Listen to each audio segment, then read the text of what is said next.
De récupérer le lieu où nous sommes et les végétaux, les insectes et les animaux si jamais vous en croisez. Voilà, donc évitez d'écraser les fleurs, évitez d'écraser les araignées et autres insectes. Voilà, alors c'est pas toujours possible, mais le plus possible. La deuxième chose, nous sommes sous le contrôle, j'allais dire la tutelle, non, sous le contrôle des forces de police. Et on nous a donc bien rappelé que nous devions respecter les gestes sanitaires, les gestes barrières, etc. Donc, port du masque obligatoire, sauf si vous êtes que 6 dans un petit groupe. Bon, voilà, alors, on va essayer de mettre le masque autant que possible, n'est-ce pas? Bon, pour manger, vous pourrez quand même le baisser. Et troisième chose, le programme de cet après-midi, donc puisque maintenant on va passer au pique-nique, pour ceux qui n'ont pas encore commencé. Donc on va avoir des interventions de Jonathan, puis de Thierry, qui va nous informer sur l'avancement des travaux. Jonathan, si quelqu'un veut me dire de quoi il va parler, biodiversité. Donc sur la biodiversité, voilà. Thierry sur l'avancement des travaux, y compris au niveau juridique. Denis, qui va nous faire un point sur les différents fronts juridiques que le collectif anti-carrière a ouvert. Martine, qui va nous parler de la lutte contre la carrière depuis son tout début. Et enfin Didier, représentant des Gilets jaunes, qui viendra nous parler notamment du RIC. On va saluer d'ores et déjà la présence de Gilets jaunes du 04 et du 05 parmi nous aujourd'hui. Voilà. Est-ce que j'ai oublié quelqu'un ou quelque chose? C'est parfait. La casquette du 13. On a des Gilets jaunes du 13 et du 06. Ah ben alors voilà, c'est pas qu'à. Il n'y a plus qu'à, il n'y a pas qu'à. Voilà donc, bon appétit, à tout à l'heure.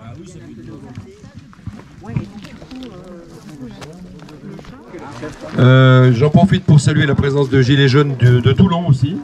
Voilà, donc en plus de ceux du Var, du 06 et du 13 et du 04 et du 05.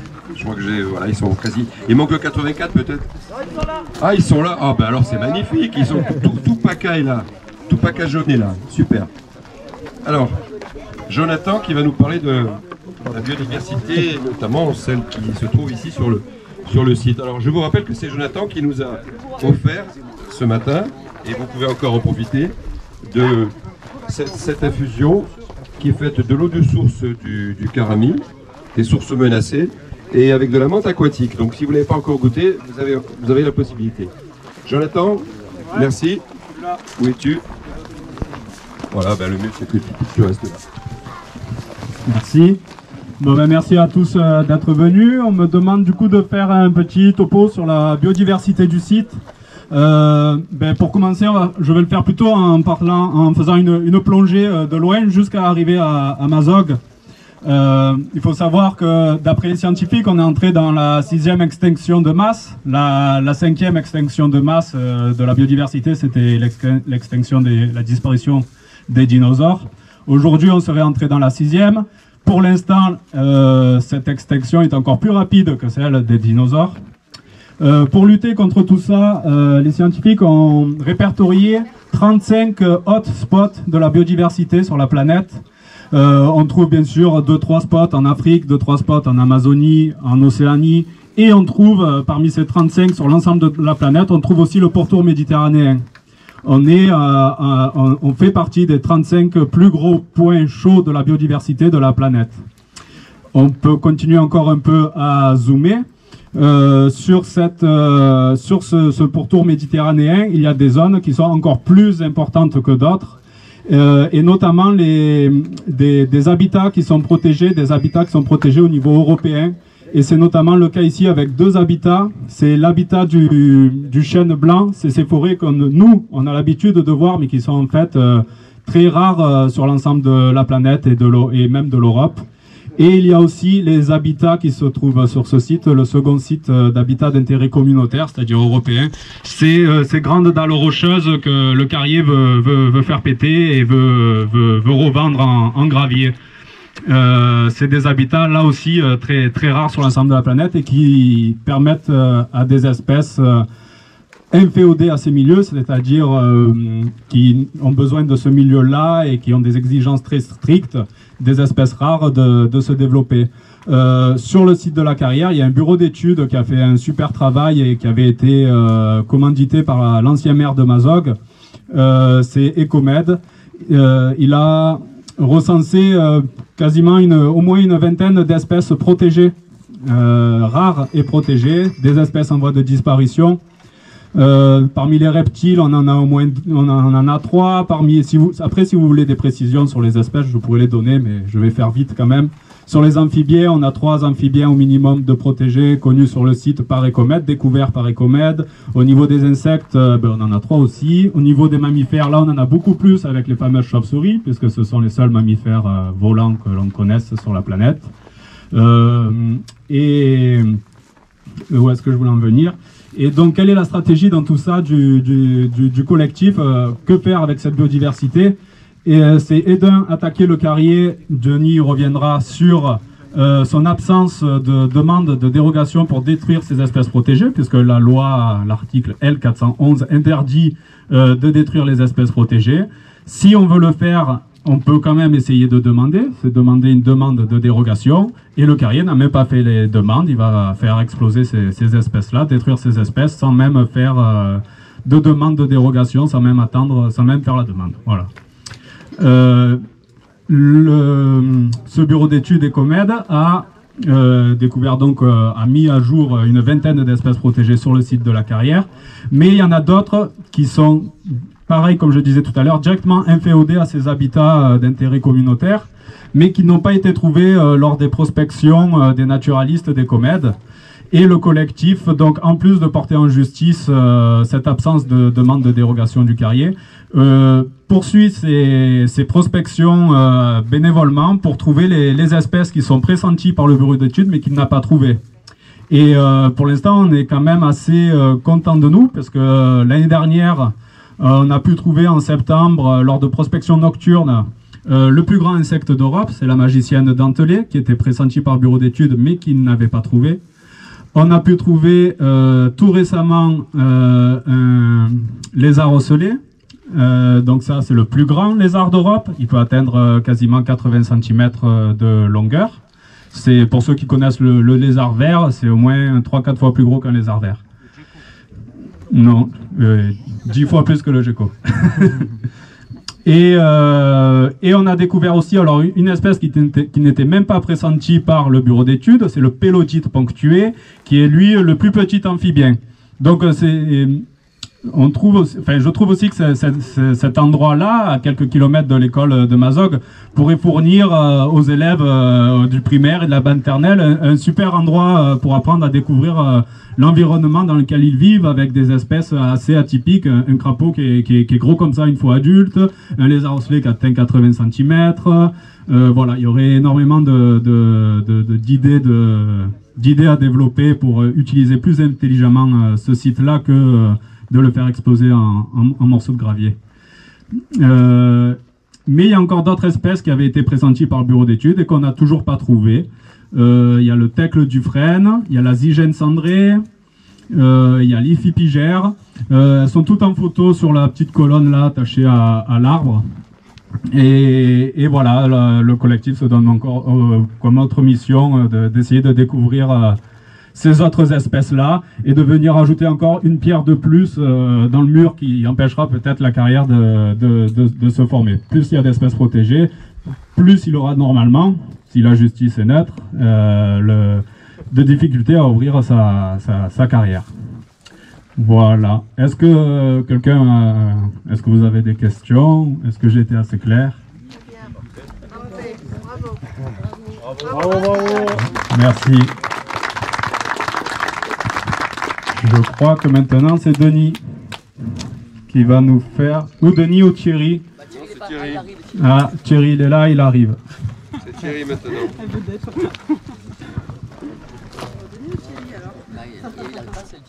Moi, je fais partie du collectif aussi et je suis chargé de vous parler de l'avancée des travaux. Donc je vais déjà vous rappeler ce qu'a déjà dit Jonathan, mais qu'on est ici même là où nous sommes, juste à côté, dans un site Natura 2000. Je suis allé chercher la définition précise parce qu'à force de parler de beaucoup de choses, on n'a pas forcément exactement la bonne définition. Donc, sur leur site, un réseau Natura 2000, c'est un réseau européen de sites naturels ayant une grande valeur patrimoniale pour la faune et la flore qu'ils contiennent. Donc moi, ce que j'ai noté, c'est les deux mots valeur patrimoniale. C'est-à-dire qu'en fait, un site Natura 2000, il est à nous. C'est nous. C'est chez nous. C'est pour nous. C'est tout. C'est pas pour un carrier.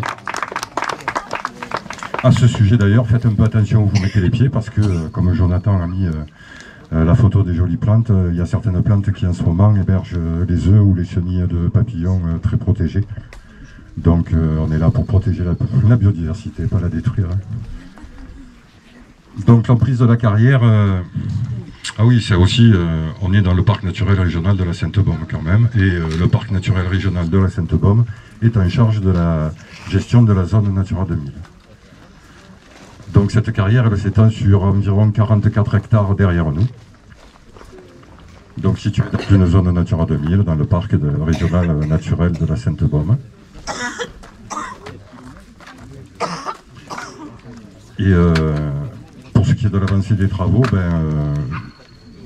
ayant un représentant du collectif qui a assisté à la réunion du comité de suivi environnemental de la carrière qui s'est déroulée au début du mois, on a eu toutes les informations par le carrier lui-même, qui est venu présenter tous les travaux qu'il avait fait, respectueux de l'environnement, et je vais y revenir, de l'autorisation préfectorale délivrée en 2012. Donc aujourd'hui, il y a une bonne dizaine, peut-être même un peu plus d'hectares qui ont été défrichés. Une première partie sur la zone d'exploitation elle-même, puisqu'ils l'ont divisée en 4 tranches. La première tranche, et même peut-être un petit peu plus, a été complètement défrichée. Donc ça ressemble à ce qu'on a à nos pieds.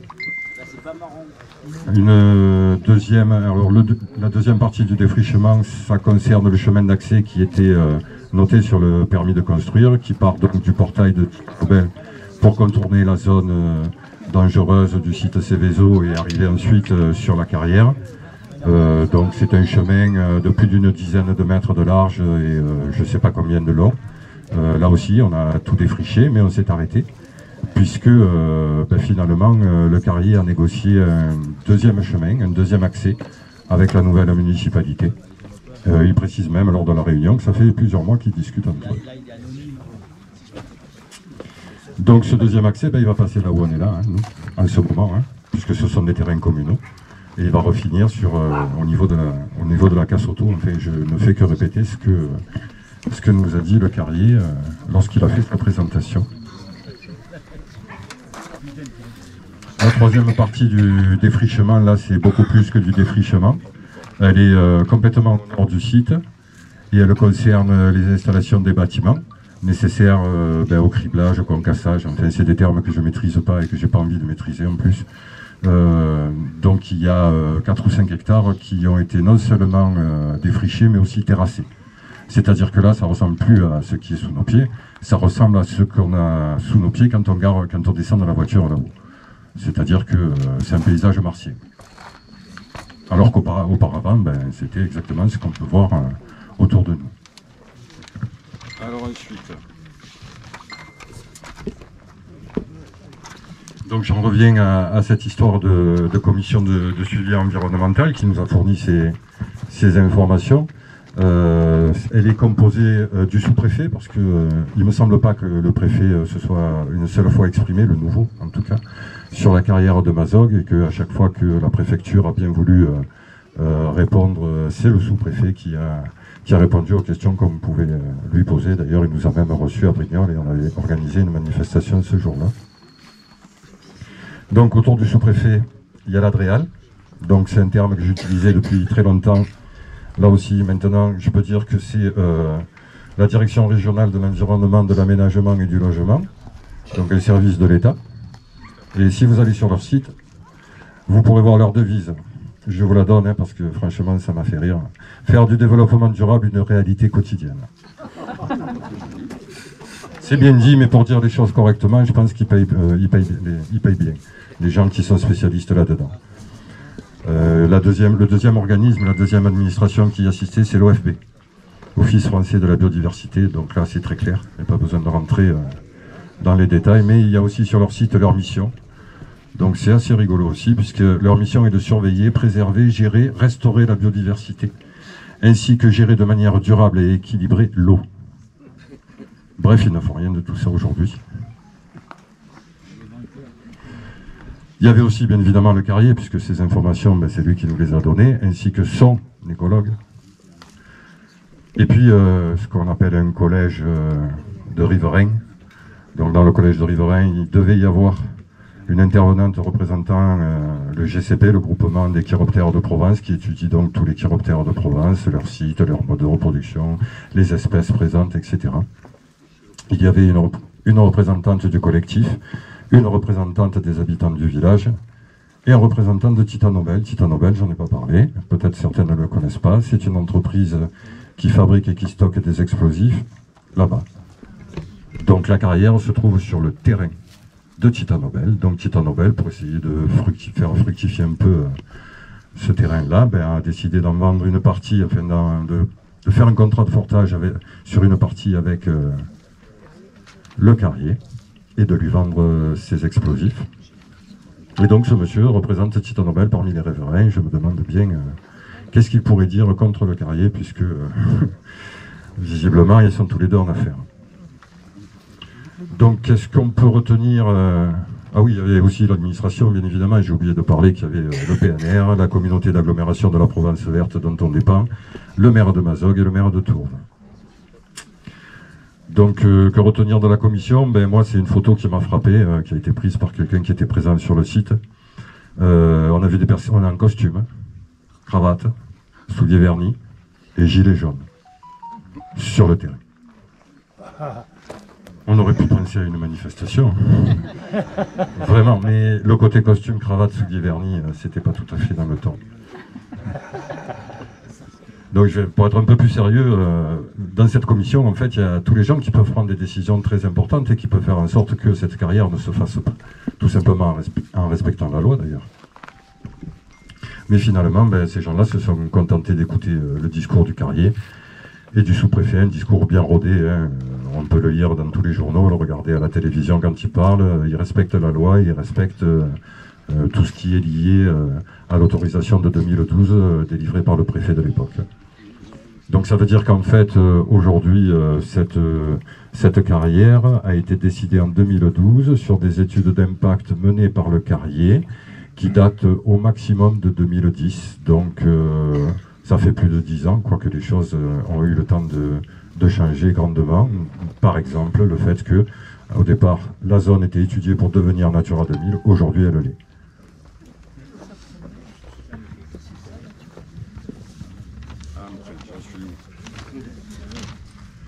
Donc, comme personne n'a posé des questions dérangeantes, finalement, on était là pour ça. Donc, on a posé 2 questions, on avait préparé 2 questions à monsieur le sous-préfet, parce qu'en fait, il n'y a que lui qui peut décider de faire appliquer la loi parmi la commission de suivi de l'environnement. C'est lui qui a le pouvoir de faire respecter la loi et lui seul. Donc, ces 2 questions s'étaient adressées directement au sous-préfet, qui n'a pas pris la peine d'y répondre. Donc, ça montre évidemment l'attitude, le comportement de ce monsieur vis-à-vis de nos préoccupations. La première était sur la biodiversité, dont Jonathan a dû parler, très présente sur le site. Mais surtout, cette biodiversité, on a fait des études postérieures à celles qui ont permis l'autorisation, qui ont montré la présence, qui ont démontré la présence d'espèces protégées, d'espèces dont l'habitat est protégé sur le site de la carrière, pas que là où nous sommes nous, ou un petit peu autour de la carrière, mais aussi exactement à l'endroit de la carrière. Et on demandait pourquoi ces études-là n'ont pas été prises en compte. Nous avons même nous-mêmes, le collectif, demandé à un bureau d'études de descendre dans la mine des Trois Pins, qui se situe donc sous l'emprise de la carrière. Et on a pu y constater, et on a donc un rapport, on a pu y constater la présence de chiroptères protégés dans les galeries, en dessous de la carrière. Donc on sait très bien qu'il y a des espèces protégées, on en a en plus trouvé certaines en les cherchant, parce que bon, il est bien évident que si vous ne les cherchez pas, vous ne les trouvez pas. Si vous passez très peu de temps, c'est compliqué aussi de trouver des espèces sauvages qui n'ont pas pour habitude de se balader devant nous, et qui au contraire, dès qu'ils voient des personnes, vont essayer de se cacher. Donc entre la magicienne dentelée et le lézard ocellé, qui n'apparaissait pas, maintenant on ne peut plus contester le fait que ces espèces-là sont présentes dans l'environnement et sûrement, vraisemblablement aussi dans le site de la carrière. Donc ça c'était pour la première question, où on nous a répondu que le fait qu'il y ait eu Natura 2000 est arrivé après, et finalement, bon, ben, c'est pas rétroactif, ce qui est faux. À partir du moment où vous avez sur un site une espèce protégée, il faut avoir une autorisation délivrée par les services de l'État pour la détruire. Et ça, le carrier ne l'a pas. La deuxième question, c'était sur l'eau. Parce que c'est très bien, et les gens de Mazog le savent mieux que les autres, surtout ceux qui ont travaillé dans les mines, que en dessous de la carrière, il y a des galeries, il y a des salles, et que ces galeries, ces salles sont remplies d'eau. Ça gênait déjà l'exploitation de la bauxite au siècle dernier. On a installé un système de pompe qui n'est pas très loin d'ici, pour enlever l'eau et la rejeter dans le Carami d'ailleurs, et pouvoir exploiter la bauxite sereinement. Il a été aussi établi un petit peu plus tard, donc en 2015, par un bureau d'études spécialisé. Ce bureau d'études-là, il est indépendant, il est spécialisé dans les aléas après mine. Ce bureau d'études, donc Géodéris, a établi qu'à l'endroit de la carrière, c'est une zone d'effondrement généralisé fort. Bien évidemment, ce rapport, il est apparu après la décision préfectorale et on n'en tient pas compte dans toutes les décisions de justice, on n'en tient toujours pas compte. Ah, mais j'ai une bête là, sur le mot le plus important. Une espèce protégée. Je ne prends pas le risque de la tuer, je suis surveillé, là, il est filmé. Donc je ne peux pas prendre le risque. Ça y est, je vais souffler dessus et je crois que c'est le maté qui va faire partie. Donc quand on a demandé pourquoi les 7 millions, les plus de 7 millions de mètres cubes d'eau à l'endroit de la carrière menacés d'un risque d'effondrement généralisé, pourquoi est-ce qu'on n'en tenait pas compte, on nous a répondu que ce n'était pas à l'ordre du jour, que ce n'était pas une question à poser, que ce n'était pas le sujet ce jour-là. Donc on botte en touche. Et ça me fait donc réagir aussi parce que au niveau de l'eau, le Carrier vient de publier une vidéo. J'espère que vous avez tous pris la peine de regarder pour apprendre précisément ce qu'il en est, pourquoi la carrière à Mazog est une bonne chose. Vous avez une super voix féminine qui vous présente tout ça, avec des moyens qu'on n'a pas. Ça c'est sûr. Mais des connaissances qu'on a et que visiblement nous n'avons pas. C'est-à-dire que ça commence par dire que la carrière, elle suit de multiples études. Je viens de vous expliquer que c'est faux. Les études sur lesquelles sont basées la carrière, au maximum, elles datent de 2010. Elles contestent la présence de la masse d'eau en dessous. Elles contestent la présence de chiroptères en dessous. Bref, elles arrangent énormément le carrier. Elle précise donc, dans multiples études c'est faux, elle précise aussi qu'il n'y a aucun risque d'effondrement ou de pollution de la masse d'eau en dessous. Aucun risque d'effondrement, le bureau Géodéris a dit le contraire. Et aucun risque de pollution sur la masse d'eau, il faut savoir que comme il y a des engins et des camions qui vont travailler sur le site, il est prévu de stocker des milliers de litres d'hydrocarbures pour les approvisionner, donc on n'est jamais à l'abri d'un accident. Donc ces hydrocarbures, où est-ce qu'ils vont finir s'il y a un accident? Ils vont finir en dessous dans l'eau, parce qu'en fait il est aussi reconnu, y compris par le carrier, que le sol il est très perméable aux eaux de ruissellement. Ce qui veut dire donc que l'eau qui tombe du ciel finit par inévitablement se retrouver dans la masse d'eau en dessous. Donc si cette eau est polluée, elle finira par polluer la masse d'eau. Troisième mensonge, les cavités ont été comblées, donc je vous invite à regarder, c'est derrière moi. Derrière moi, vous avez une photo des cavités qui ne sont absolument pas comblées. Il faut savoir que quand le carrier a déposé sa demande, ils ne sont pas descendus dans les mines pour vérifier tout ce qu'ils ont avancé. Pour eux, tout est effondré. Ils le répètent encore dans la vidéo qui a été publiée cette semaine. Pour eux, tout est effondré, alors que ça n'est absolument pas le cas. Je peux vous dire personnellement que j'y suis descendu.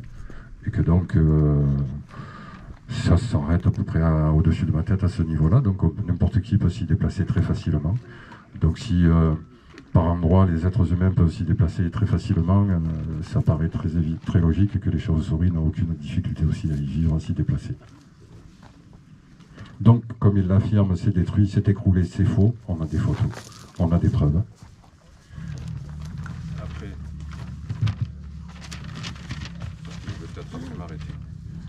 Bah oui, c'est rigolo. La nappe phréatique n'est pas potable. Je ne sais pas si ce qu'on boit au robinet, ça vient directement de la rivière, du fleuve, du canal ou autre. Je pense que c'est traité avant que ça arrive à notre robinet pour qu'on puisse boire une eau potable. Hein? Donc si on va analyser l'eau qui est en dessous et qu'on trouve la présence de sulfure, déjà on peut chercher des nitrates, on n'en trouvera pas. Et on sait très bien traiter ce genre de choses. Je l'ai dit aussi précédemment, il y avait une pompe qui récupérait l'eau de la mine et qui la rejetait dans le Carami. Le Carami, c'est la rivière qui est juste là derrière.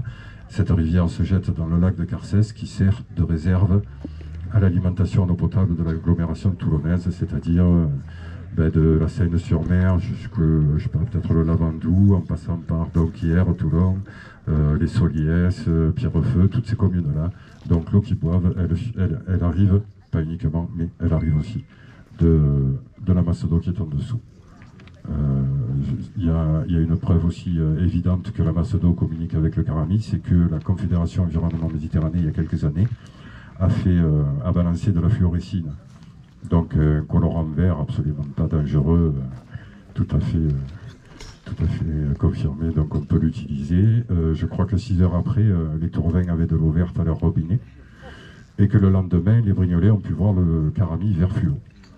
Donc affirmer ça aujourd'hui que l'eau de Mazogue n'alimente pas l'agglomération toulonnaise en eau potable, c'est encore un beau mensonge. Je me demande sur quoi il se base pour affirmer ce genre de choses. Je pense qu'il nous croit plus stupides que ce qu'on est.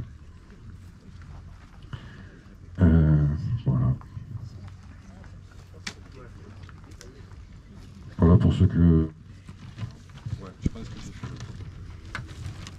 Voilà donc pour ce que j'avais à dire sur les travaux, la commission de suivi et dernièrement la vidéo mensongère que le Carrier a publiée sur sa page Facebook, je crois, hein, pour essayer de nous discréditer. D'ailleurs, bon, il ne nomme pas clairement, mais il dit tout simplement que les détracteurs du projet de la Carrière se trompent, ils n'ont pas les bonnes informations. Je crois qu'on peut faire la même lecture à l'envers. C'est-à-dire que ce sont eux qui se trompent et qui n'ont pas les bonnes informations ou qui font semblant de ne pas connaître les bonnes informations. Donc notre collectif a décidé de s'engager dans une lutte devant la justice au début de l'année. Et nous avons donc engagé plusieurs procédures et je vais laisser Denis vous en parler. Denis.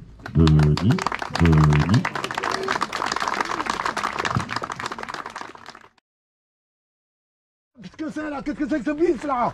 Allez, rentrez chez vous! Mais comme ça, on doit rentrer chez nous? Mais oui! Mais qui vous êtes, vous, pour nous Le dire qu'il juge! faut rentrer Des chez affaires nous? courantes! Comment ça? Juge des affaires courantes! Les affaires courantes, Oui. les affaires courantes? Oui. Mais nous, tout cela, on l'a déclaré! Je veux rien savoir. Nous, on a le droit Rentrez chez d'être vous. là! C'est quoi? Comment ça, c'est quoi? Obtempérez, C'est rentrez quoi? chez vous! C'est une réunion citoyenne afin de protéger et de ramener le droit dans cet endroit où il n'y a plus de droit. Vous Parce n'avez rien à faire là. que la législation, Non. elle n'est pas respectée en Absolument votre pas. personne, monsieur le Les juge. hélicoptères vont arriver! Ils vont tous asperger! Ils vont nous asperger de Oui. quoi? C'est ça! Hein? Ils peuvent devez nous comprendre. asperger avec l'eau tant qu'elle n'est pas Non. encore polluée Hors de par le question. Carrier. Hors de question! Comment ça? Comment ça, hors de question? Eh oui! Ben oui, c'est ça. Il s'agit de ça. Hors de question de polluer notre eau, de tuer le pélodite ponctué, de faire fuir la dentelière magicienne. Eh, n'importe quoi. Parce que Qu'est-ce voyez-vous... que c'est que ça encore? Qu'est-ce C'est pas que les c'est que arguments! ça? Enfin quoi! Donc, comment ça? Qu'est-ce que c'est que ça? Vous n'avez pas lu le dossier sur lequel vous êtes prononcé? Eh, on connaît le Il y dossier! a un dossier, il est comme ça. Il est véreux, dit ton dossier. Le site Natura 2000, le parc naturel de la Sainte-Baume, N'importe quoi. le site Céveso, le site à haut risque d'effondrement et toutes ces espèces qui sont censées être protégées par les arrêtés Et non, on va faire par là. la loi Non. que vous ne respectez pas. Tout dehors! Tout le monde dehors! Allez, circulez là! Allez, hop, hop, Non, hop, hop! messieurs, dames, On perd il du est hors temps. de question. On perd Nous du temps! sommes dans notre droit ici. Oh, pas de droit! Comment ça, Des pas de droit? devoirs. Je suis ici Vous pour vous faire allez respecter! Enfin! Mais vous allez peut-être me dire que la loi, c'est vous? Oui. Il s'est pris pour Judge Dredd, vous savez, ce film. Oh, la loi, c'est moi. Eh ben oui, justement, parlons-en de la loi. Oh, ici, il y a des arrêtés, il y a des lois qui le protègent, ce lieu. C'est vous qui allez arrêter et circuler. Allez. Non mais c'est vrai, j'oubliais la puissance du pognon, les petits billets. Ah oui. N'oublions pas, messieurs, dames, que le maire de Mazog, ce cher maire qui se sent très concerné par l'avenir environnemental de sa commune, eh bien pour ceux qui ne le savent pas, il va prendre un billet de 100 000 balles par an pour laisser passer le tracteur là où il y a le pélodite ponctué. Alors après vous me direz, ouais mais le Carrier, il a mis du grillage autour de... Comment elle s'appelle déjà là? De l'Ibéris, comment? À feuille de lait. Voilà, l'Ibéris à feuille de lait. Oh, il a mis du grillage comme ça, comme ça, comme ça. Mais ces engins, Carrier, ils doivent être volants. Parce qu'à l'intérieur du grillage, on les voit, les traces de 4x4. Et quoi? L'Ibéris quoi? L'Ibéris à la feuille de lait. Eh ben, elle est couchée. Qu'est-ce que vous voulez que je vous dise? Et le petit animal, là, comment il s'appelle? Le psalmodrome, lui il mange que ça. Eh ben lui aussi il va disparaître. Oui, mais vous aussi il va disparaître. Allez-y, circulez. Non, mais moi j'ai pas envie de disparaître, oh, regardez-moi. Eux non plus, ils n'ont pas envie que je disparaisse. Et ils n'ont pas envie de disparaître non plus. Parce qu'il s'agit de ça ici, voyez-vous, monsieur le juge. Oui. De cet espace qui nous appartient, de nos patrimoines, de son patrimoine, elle qui n'a que 10 ans, et de lui là-bas qui a que 9 ans, et que vous vous appropriez pour une poignée de billets. Allez, voilà, c'est moi. Parce que si ce n'est que ça, les 100 000 balles par an, mais peut-être, parce qu'on se demande même pourquoi mettre autant d'énergie pour la maintenir, cette carrière, alors que là, des gravillons, des cailloux, il y en a. Mais peut-être est-ce à cause de ce projet que tout le monde ici peut-être croit oublier. Il y a les élections bientôt, et la LGV, la LGV que tout le monde croit oublier. Eh bien, elle va peut-être passer ici, Il n'est pas question de ça. elle va tout défigurer. Ah, une question de rendement, de politique, culturelle aussi. Le rendement, mais de quel rendement vous nous parlez? Mais il paraît, vous savez, messieurs, dames, que le Carrier, il fait des insomnies à cause de la carrière.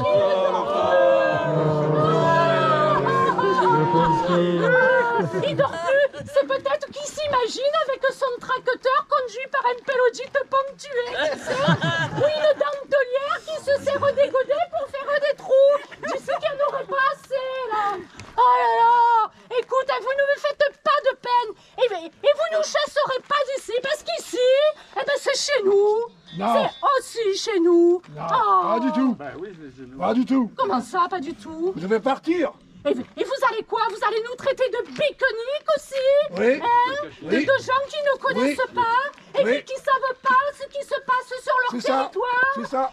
Eh ben, vous savez quoi? Grâce à la nouvelle cagnotte que nous avons mise en place, parce qu'il s'agit aussi de ça, le droit, quand il est dans les mains des puissants, il n'y a pas de souci. Mais quand nous, on doit essayer de lutter contre ces gens-là, il nous faut des sous. Et la première cagnotte, elle est déjà évaporée.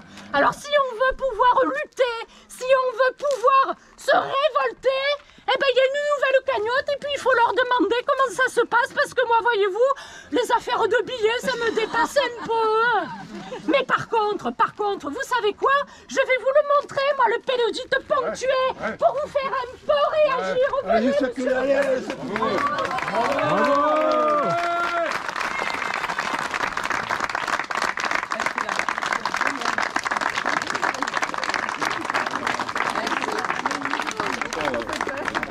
Voilà. Merci. Merci beaucoup. Magnifique. Merci.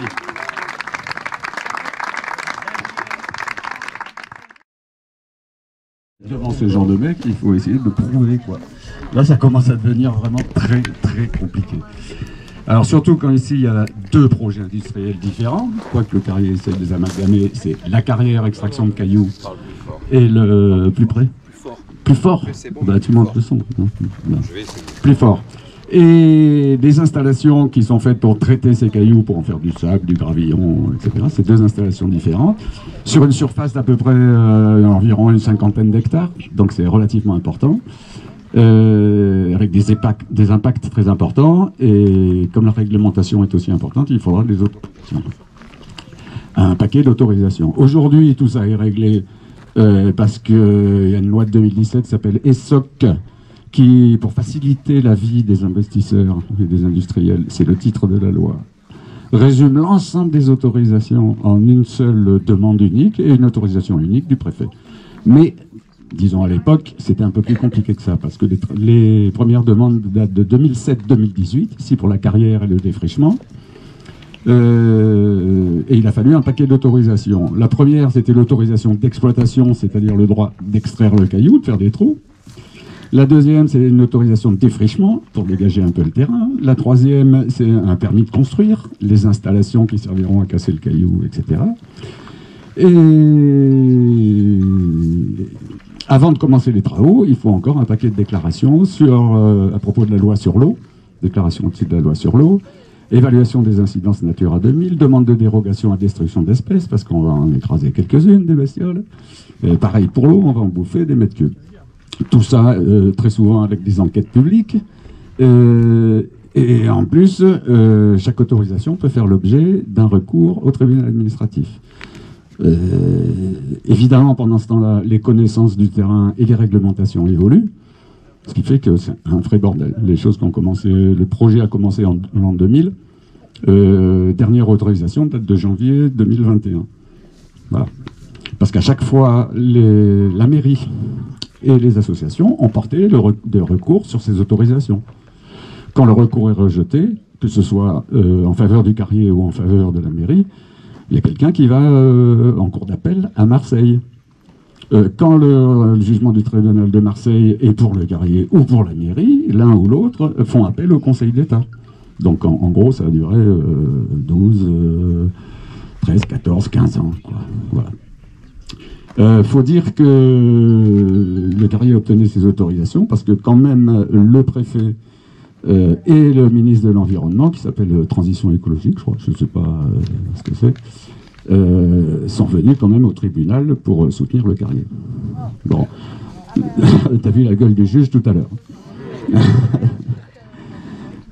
Faut dire aussi que le nouveau maire, qui est élu par son conseil municipal en juillet 2020, avec un programme anti-carrière, on vous en a parlé tout à l'heure, a un peu changé de pied, parce qu'il a été menacé du carrier d'une requête indemnitaire d'1,5 million qui dépassait son budget, et donc menacé du préfet de la mise sous tutelle de la gestion de sa commune.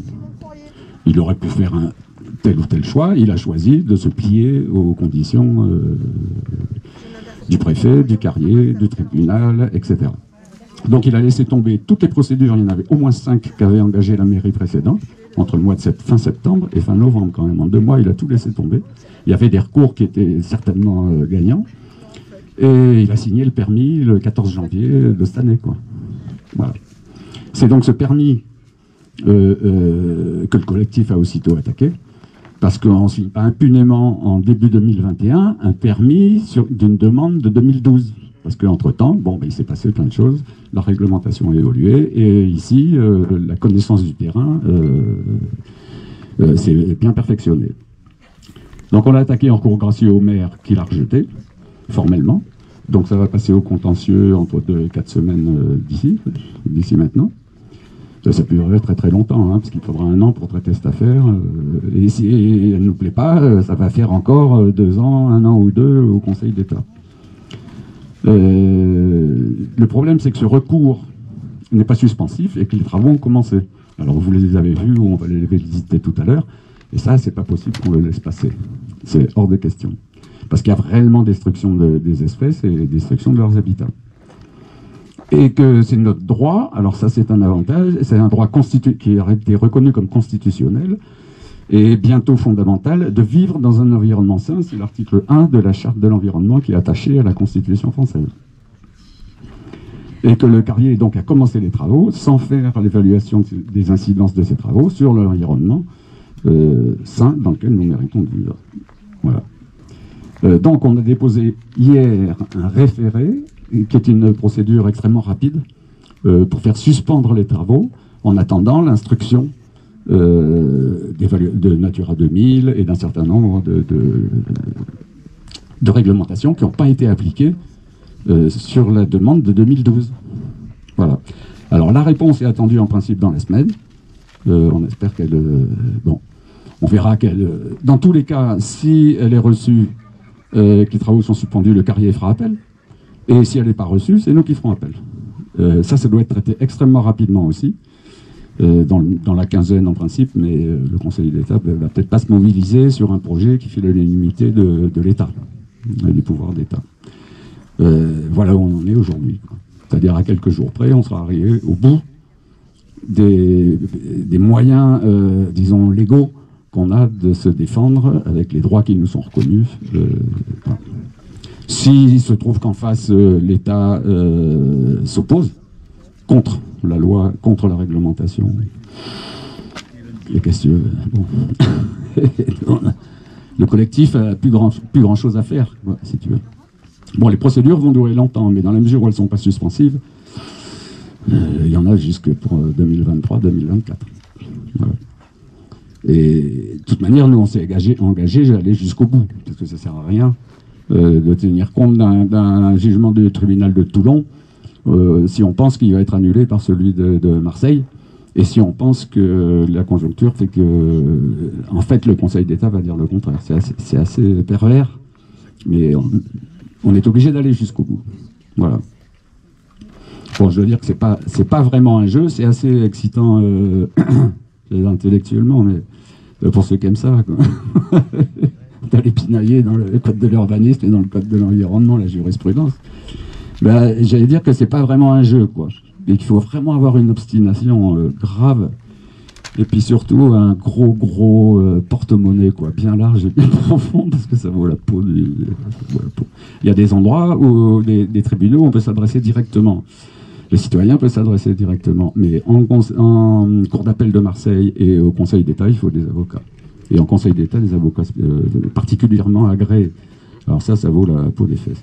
Il s'avère que, je ne sais pas comment ça se fait, mais alors, il y a une incroyable participation citoyenne à notre cagnotte, qui fait que ces deux premières démarches sont couvertes dans leurs deux premières étapes. Dans la mesure où on prend des risques sur une échelle de temps qui est beaucoup plus longue, on ouvre une deuxième cagnotte pour couvrir l'ensemble des démarches, quoi. Parce que c'est nous qui serons redevables, les associations qui ont porté ces recours qui seront redevables. Une association, c'est son président en général, tu vois, qui vont être redevables à chaque étape des dépenses et peut-être même des frais irrépétibles. C'est un truc qui se rajoute aux dépenses. Les dépenses, c'est quand le juge estime que bon, ben, celui qui a gagné, on doit lui donner un peu, la partie perdante doit lui donner un petit peu d'argent pour couvrir. C'est pas très grave, mais le gagnant, si c'est le carrier, peut exiger aussi des frais irrépétibles, c'est-à-dire son manque à gagner, par exemple, sur le temps du procès.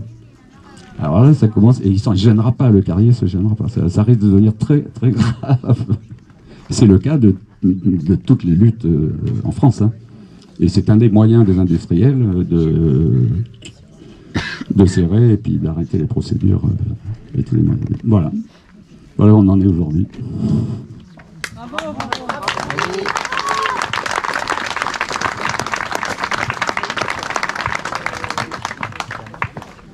Merci. Alors maintenant, on va passer au tour de Martine, je crois.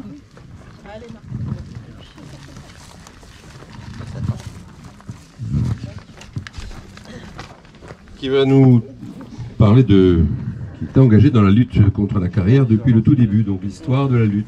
Oui, Denis, cela fait 13 ans que nous luttons contre ce projet de carrière. Et loin de s'affaiblir, notre collectif n'a fait que de se renforcer. On a les arguments. L'eau, la nature, l'avenir de nos petits. Nous les exposerons autant qu'il le faudra. Nous avons la légitimité parce que des mazogués ont voté pour des listes municipales qui s'étaient toutes engagées contre la carrière.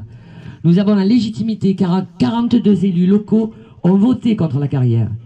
Nous avons la légitimité, encore plus maintenant que le maire de Mazogues a décidé de négocier avec le carrier de l'argent pour la commune, au détriment de la biodiversité et donc de la qualité de vie à Mazogues. Au détriment de la mise en danger d'au moins 7 millions de mètres cubes d'eau et de la sécurité de tous ceux qui emprunteront la départementale 95, à cause des camions, évidemment. 120 camions par jour, ça fait beaucoup. Nous avons la légitimité, les arguments, nous avons l'énergie, notamment grâce à vous, qui nous rejoignez quand on organise des manifestations et qui partagez notre inquiétude et notre combat. Pour rappel, rien que cette année, nous avons fait le 7 février 2021, la belle manif en pleine nature et la chaîne humaine à Mazogues. Le 16 février 2021, la manifestation devant la sous-préfecture de Brignoles pour interpeller le sous-préfet qui soutient le carrier.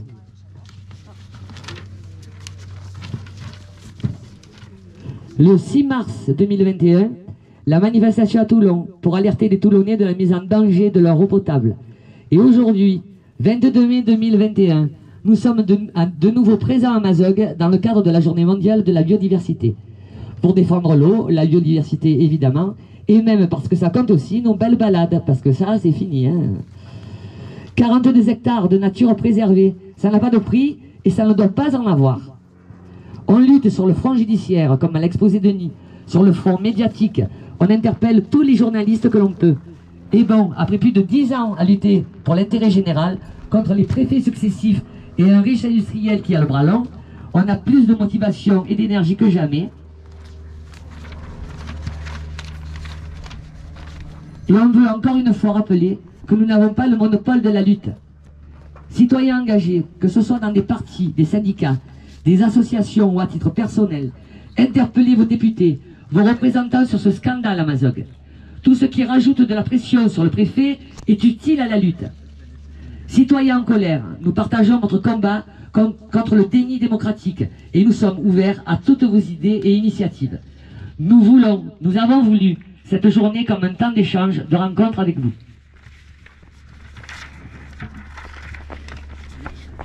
Nous qui sommes en lutte à Mazogues, à Pertuis contre la bétonisation des terres fertiles, à Serponçon contre la privatisation de l'électricité et pour que l'eau reste notre patrimoine commun, nous qui sommes en lutte pour que la démocratie ne soit pas un mot creux, mais une réalité au service de l'intérêt général, nous avons tous bien en tête cette phrase. Seul on va vite, ensemble on va loin.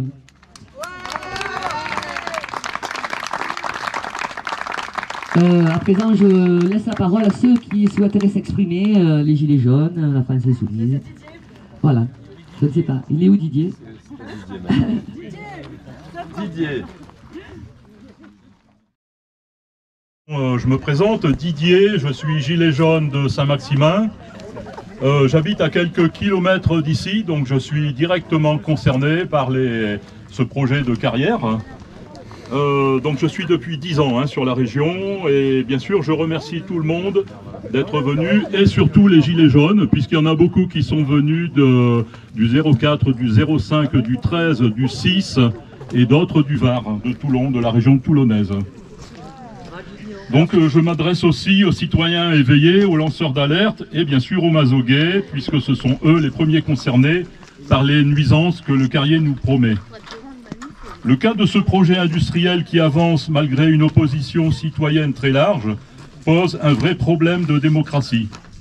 C'est un projet imposé contre l'avis des citoyens et de tous les maires des communes concernées. En effet, 28 maires du parc naturel régional de la Sainte-Baume et de la communauté d'agglomération de la Provence verte ont voté en 2019 leur refus quant à cette carrière lors de la motion, entre guillemets, pour la préservation de la ressource en eau. Soutien renouvelé par le PNR en février 2021. Le maire actuel de Mazogues a été élu en juillet 2020 avec un programme d'opposition à la carrière. Et voilà qu'à présent, il négocie avec le carrier. 100 000 € pour déboiser encore un peu plus, pour faire une voie supplémentaire pour les 80 camions par jour qui viendraient récupérer des cailloux. Il y aurait certainement plus de 80 camions par jour, ce qui fait 480 camions par semaine. puisque vous savez que les transporteurs travaillent au rendement, ils travaillent à la tâche. Donc ces camions de 30 tonnes chargés de gravats poussiéreux vont donc sillonner nos petites routes accidentogènes et provoquer des nuisances incalculables contre la vie des riverains. L'exploitation des ressources naturelles comme l'eau et la terre est donc devenue un enjeu crucial pour des exploitants qui n'ont aucun scrupule à détruire une zone Natura 2000 protégée.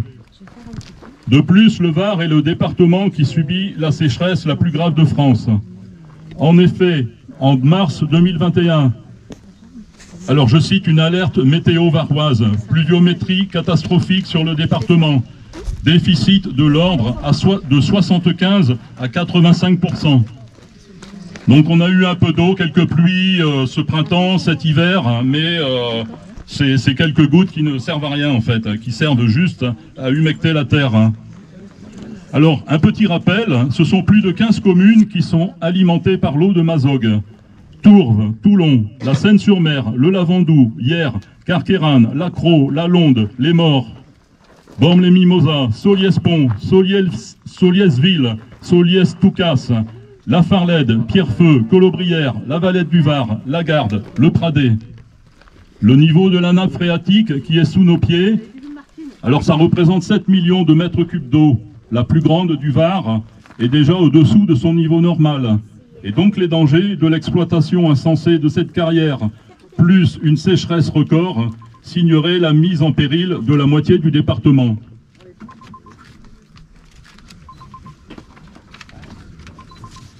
Est-ce que c'est ce que veulent les apprentis sorciers qui se fichent pas mal de la vie de la population? Et est-ce qu'on doit accepter que Mazogues devienne le Sahel du Var?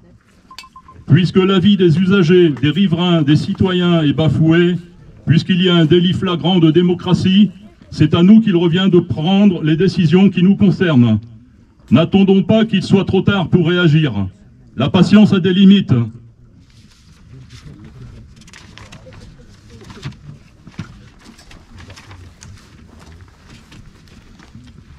Alors là, je m'adresse surtout aux Gilets jaunes. Vous savez que l'instauration du RIC, le référendum d'initiative citoyenne, comme l'a si bien théorisé Étienne Chouard, est l'une des revendications principales de notre mouvement. Un RIC local, dans le cas de ce délire de carrière à Mazogues, aurait un résultat probablement très défavorable pour ce projet. Vous pouvez trouver donc sur le stand ici, à ma droite, un exemplaire de la pétition pour le RIC qui pourrait être adapté en RIC local pour les communes concernées et permettrait de sensibiliser la population et connaître le pourcentage exact de citoyens opposés à la carrière. Nous sommes dans le Var, donc vous le savez, le département le plus sec de France. Ce que le préfet ne veut pas savoir, ce que l'industriel ne veut pas entendre, mais que les habitants de l'ouest varois savent bien, c'est que l'eau est particulièrement précieuse pour nos communes et le bassin de vie toulonnais. Et pour cette raison, nous n'accepterons pas que le Carami et le lac de Carcès soient sinistrés à cause d'un désastre écologique provoqué par une carrière au-dessus d'une nappe phréatique. Il n'y aura pas de compromis ou de négociation possible. Nous refusons que l'exploitation de la carrière mette en danger plus de 15 communes de la région. Nous avons voulu cette journée comme un temps d'échange, de rencontre avec vous, nous qui sommes en lutte à Mazogues, à Pertuis contre la bétonisation des terres fertiles, à Serponçon contre la privatisation de l'électricité, et pour que l'eau reste un bien commun. Nous, Gilets jaunes qui sommes sur les ronds-points et dans les centres-villes en lutte pour que la démocratie ne soit pas un mot creux, mais une réalité au service de l'intérêt général. Nous avons tous bien en tête cette phrase, comme l'a répété tout à l'heure Martine, « Seul on va plus vite, ensemble on va plus loin ».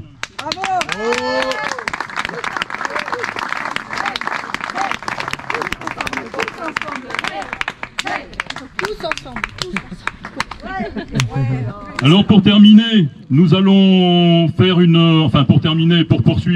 pour poursuivre l'après-midi, puisqu'il y aura un temps d'échange après, nous allons maintenant faire une action symbolique pour rappeler la présence de l'eau en sous-sol.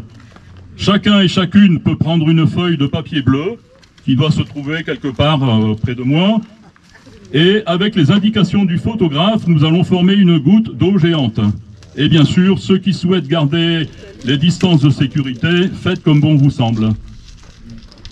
Et voilà, après la goutte d'eau géante, on va se retrouver pour discuter et puis échanger sur ce qu'il convient de faire, quelle sera la prochaine action.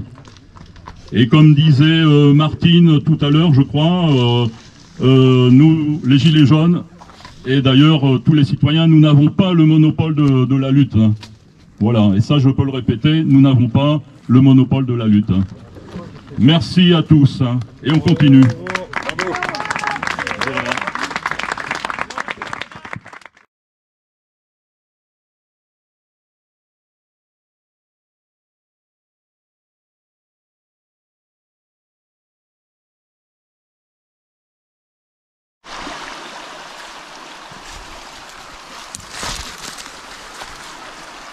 Oh. I don't think I'm so tall.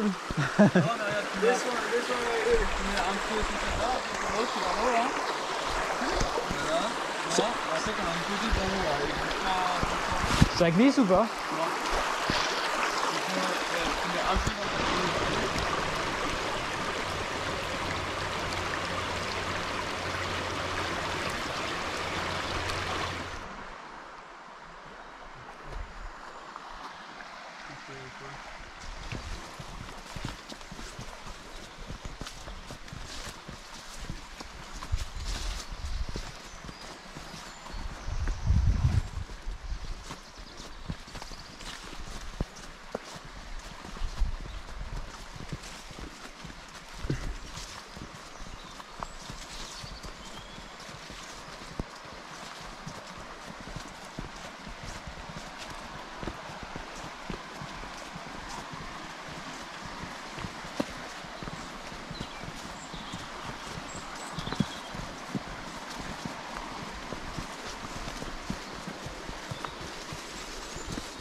Ouais.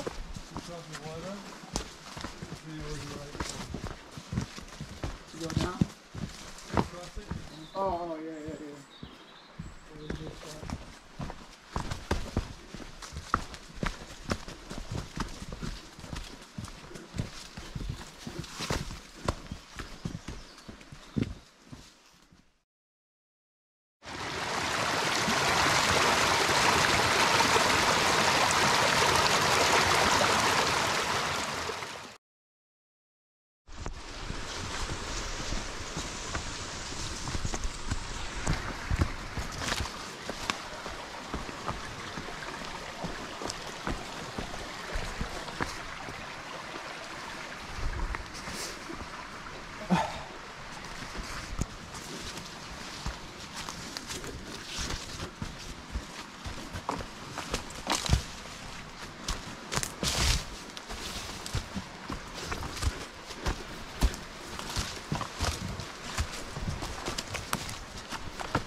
Oh my god. Adventure. I don't know if we're going right place, but it's good.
We are in the jungle.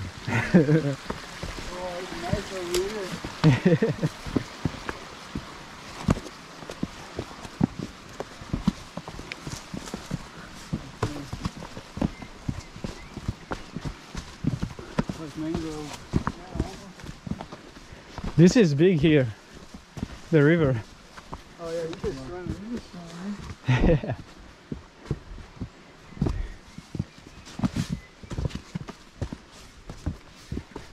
Whew.